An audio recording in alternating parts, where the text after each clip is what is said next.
Good morning, this is Mr. Allen. This is the update for week 18. In Calc AB, we are doing foundational work on the operation of integration, and we're going to be looking at something called the definite integral later this week. In Calc BC, we are doing advanced integration techniques. In fact, students have a quiz today. We've been doing improper integrals, for example. So here you can see an example of a improper integral, which is the integral of going from 1 to infinity. We had a nice little conversation about how this first integral tends to infinity, but this second one turns out to be a finite value. And last but not least, in geometry, we just had our Chapter 5 test, and now we're looking at transformations.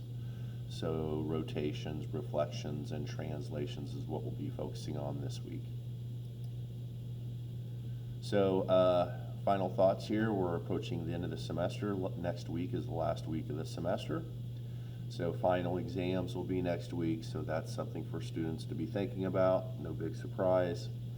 And in terms of next semester, next year, students are, unless they're seniors, but if they're juniors or sophomores, planning for next year, if you're in the geometry class, you're going to take Algebra 2. That's kind of an easy step. But if you're in my AB Calculus class and you're a junior, you have some options. You could take AP Stats, you could take Finite, or you could take AP Calculus BC. So which way should you go? I think that's kind of an individual decision, but I guess I would suggest that if you're thinking about going to like a STEM-based major in college, like engineering, for example, I would say that Calc BC is probably the option that you want.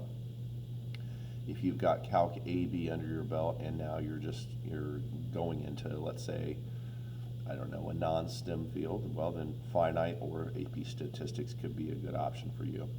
It's kind of hard. If you're a junior and you're in AP Calculus AB, you really can't make a bad decision. You're going to come out of high school ahead of most of your peers in terms of your math skills. So anyways, if you have any individual questions on that, let me know. Have a great week.